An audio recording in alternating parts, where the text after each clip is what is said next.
Well, welcome, Philipp, to GTN's Coach's Corner. You are not going to be watching, you are going to be featuring. And also, welcome, guys, back to another GTN's Coach's Corner. And as you can see, this is going to be a slightly special one, partly because I am being slightly indulgent here. And these are my questions that I want to ask you. So you guys can submit your questions for all of the next Coach's Corners, but this one, we have a few of our own. So to crack on, I know you're very much about data and using science when it comes to training. What data do you use when you're analysing an athlete on their day-to-day training, like the sort of the top line stuff? What do you use? First of all, I would look what is on the plan and what is done, and you look for you just go over like the power, the heart rate, and so on, and you want to see like if the plan is followed, if there's any things going wrong or even better than expected or not as good as expected. And then I start ticking boxes in my head usually. Okay, and what are those boxes that are essential that you really want from athletes to record to give you the information of? It depends on like if I'm very close with an athlete, like I have a best case is a dialogue day by day. Yeah. And then you have data on the one hand and the dialogue on the other hand. Yeah. And then if you don't like if you coach someone remote. Then you have you're happy to have certain other data like sleep quality and so on, plus a written feedback is super helpful to know where the athlete is, and this is something I ask the athletes. And then you have different qualities in what kind of what else data you have. It depends. If you're on Hawaii, you maybe need some other data like the heat load or just to judge it. And the other, it's always like the data and then the dialogue. And both things combined, someone there is coaching happening. And I know that, there's been a lot in the press about the Norwegian method and all of this testing. And actually people are saying it's been used before. They're almost publicising it. But you mentioned that you use Moxie sometimes when you're sort of measuring Laura's effort. What other devices and sort of measurements do you take when you're maybe working directly with an athlete in person? No, I would say the most important things is like go from the basic things. Like I think go away from all this fancy information and do the basic things right. Yeah. And if I'm happy if I have correct power data, correct heart rate data from a not from the watch here in the hand. Like you want to have like correct working data plus a good feedback. Yeah, and then you can add like a core sensor, a Moxie sensor, like lactate during training just helps if you know what you're aiming for. Yeah, so you have to have a fundamental knowledge about the athlete, and then you can take numbers during training. But this is additional information, and then you can deal with it, and you get a bigger picture. The more data you have, but first of all these basic things has to run day by day by day, and then you can see a long-term development, and I think that's really important. And like the Moxie is just an additional data to everything else I had before, and it is interesting if it comes to like how the metabolism is working, and this can give you additional help where someone is in high altitude. There I learned a bit more. The other thing is I learned more about the metabolism for cross-country racing and mountain biking, for example, because you have these super high loads and how quick is the cell working again. So this is interesting. That's quite deep, And but this is just with I have it with one athlete in mountain biking, with Laura in triathlon, and it's very specific, and you have to do the first things first, and this is still I think that's a very valid point, especially for you guys watching, because it's something that I think people get carried away. We all get excited about these new devices on the market that we can get our blood oxygenation, we can get our temperature and all of this. But that's I really like that point. And you touched on recovery and looking at that. What markers do you use for if you're working remotely with someone? What markers for recovery? So you have the classical heart rate, then you can HRV and stuff, you can use these things. Then I really rely on a good feedback. I think with a long-term relationship with the athlete, this feedback really helps. And then like the surrounding things, like I think if you want to make training work, you have to make recovery work. Yeah. And then in elite sports level, you can go to other points, like using a body gym, for example. Then you get way more accurate data, but this takes way more money. That takes way more time, and it's really time consuming. And then you have just a small benefit. So it's like this 80-20 rule.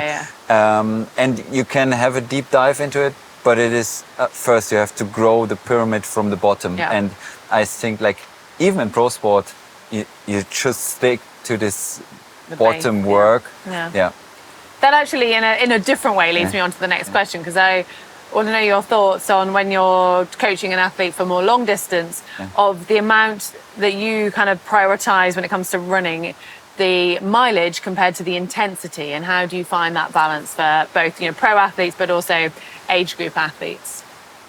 Oh, there are a lot of factors. Like the metabolism is one. The other is your motion quality. Do you run do you have a high impact during running or low impact? Are you like a midfoot striker or like a front foot striker? I don't include the heel strike, because I don't think it's working.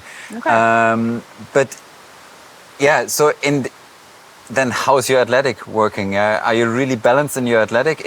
Are you able to absorb the shocks from running? And this is something you can't really measure on a daily basis.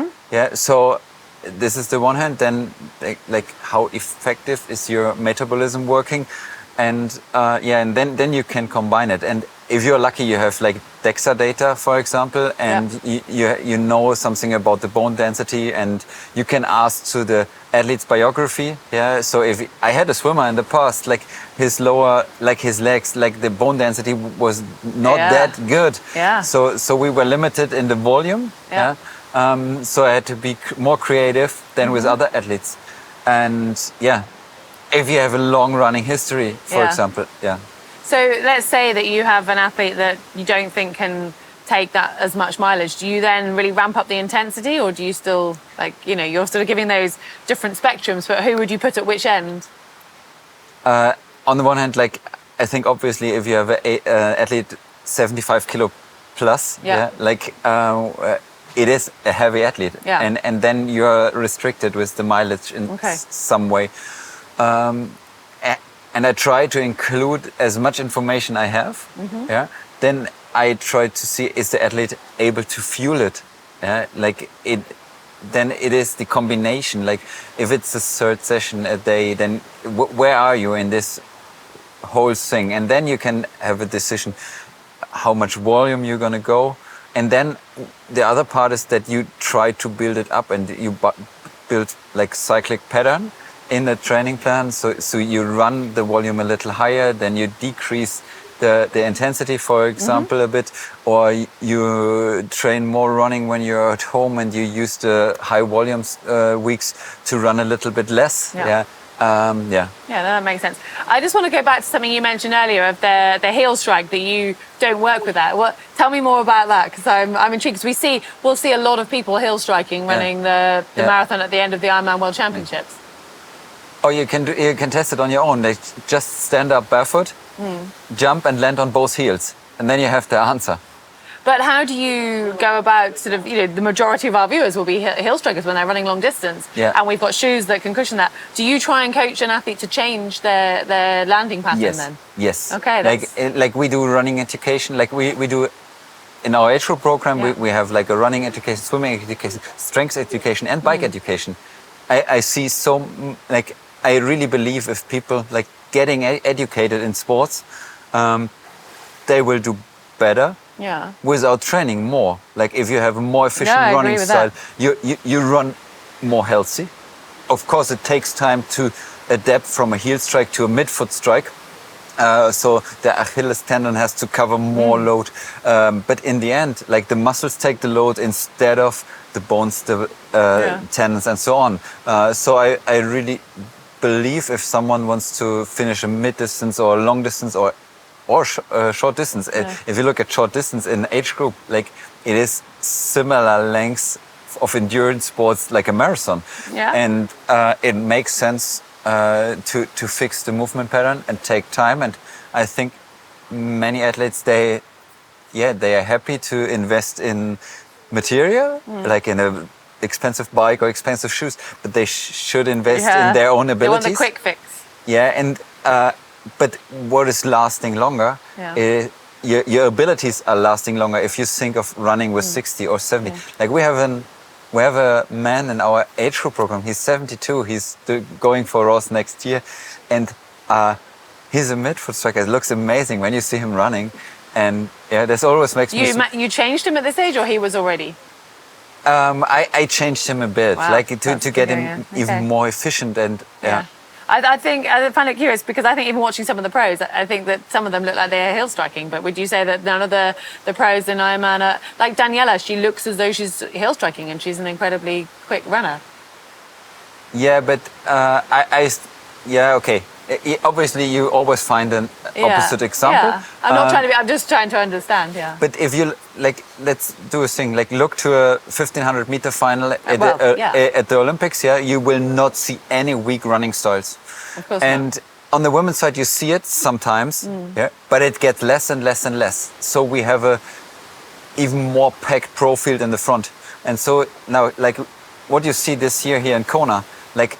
The ladies getting faster and faster, and like you see the development with Kat Matthews pumping, Chelsea, Lucy, now Taylor, and many more. They're coming up, they're rising the level, and it's good to see.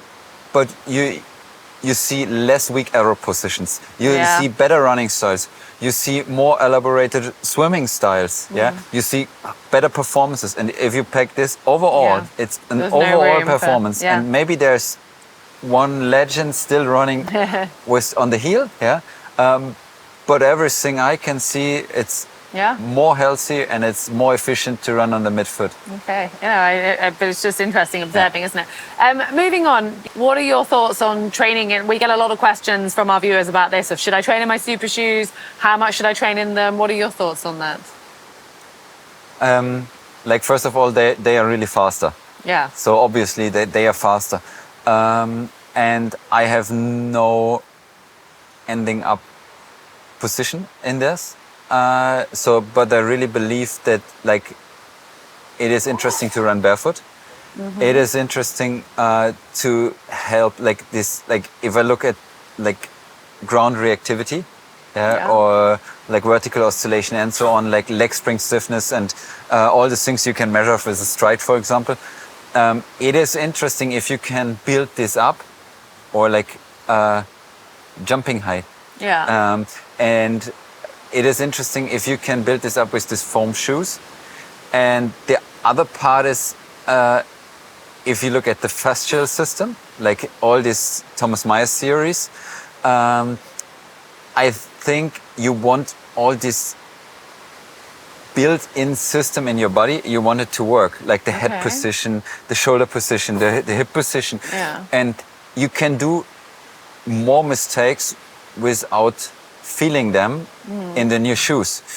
And that's why I think it's you have to be well educated to have a long and high level running career in these shoes. So I would never recommend to run these foams, especially the soft foams, all the time. Okay. So I think over the year you should get used to like different sorts of the foam. But you're not committing with sort of how much training. So you're saying never do all of your training in a super shoe in your thoughts, or?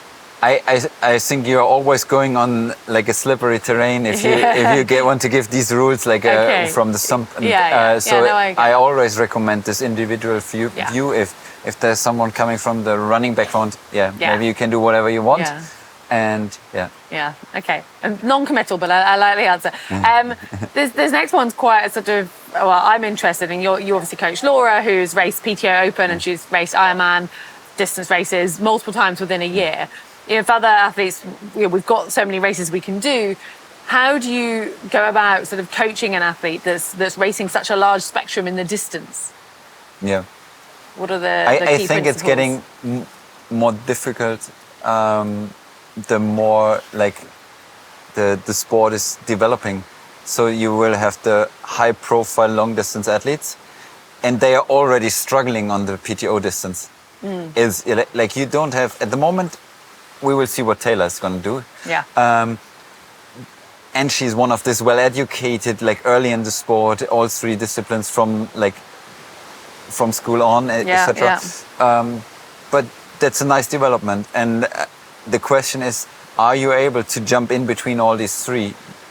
Like Christian is doing brilliant in it. I know.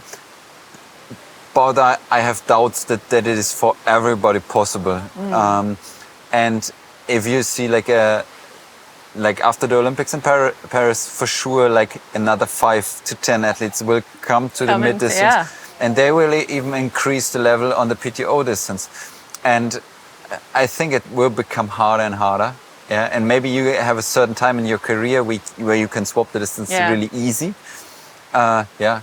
But how do you coach that when Laura's, to say, for example, trying to do both? Like, are you doing more faster work than you would do normally if she was just doing an Ironman season, or how are you combining? For now, for example, after the 70.3 Worlds in Finland, which was not an absolute A race, we just focused on get as efficient as possible for the long distance. That's for sure. And another approach is that I truly believe if you train for the shorter distances, it is something you bring to the longer distances. Okay. And we see that the longer distances are getting faster and faster. So I don't see the too crazy problem. So okay, you have more athletes coming faster. So they will bring the speed to the PTO, then to the 70.3, and Yeah, so I think Chelsea was a fast runner in the past. Kat, for sure, like she did fell runs in Great Britain. So the level is rising from the bottom. Yeah. Oh, interesting. Okay. Final question. So you've obviously coached Laura for a long time. You coached Lisa Norden. You've also coached quite a few professional men. Do you notice a difference in the way women absorb the training because of their change in their hormones through the menstrual cycle compared to men? And do you coach them differently in any way with that? I try to coach everyone as individual as I can. That's the first rule. The second thing is what I learned the most is that fueling is more crucial on the women's side than on the male side. Okay. And that the rest is super individual. Yeah. And then you find individual ways to deal with certain qualities or difficulties. Mm-hmm. Yeah. But within that, then, I know obviously you're saying it's very individual, but do you notice, like, say for Laura, who you're still coaching, that she can take more load at different times of her monthly cycle? Like, do you actually adapt the training around that, or do you just more look, this is the plan, and then see how she's reacting as you go? It depends on, as always. In my eyes, like you know the certain days of a cycle of a month where it can become difficult, and every woman experiences this different, and then you can react on it. And I believe this: if you put more stress on an already stressed system, this doesn't work. Yeah. So if you're a good coach, you try to react on this, and usually it is likely that it is connected to the menstrual cycle, and it can be connected to everything else. And you try to react to these things, and so you find ways. How do you feel? Okay, let's try this. And a good athlete coach relationship is built over a long time, and you find very good individual ways. And if you're even after a long work together, you're still having this speech, then you're doing good. I guess there's always so many variables. There's always so many. I think that's the real takeaway from speaking today. There's so many aspects to it, and I guess that's why coaching is that balance between science and art. that so many say. I try my best. Yeah, and it sounds like you studied both, so within reason. Well, language and science. So there we go.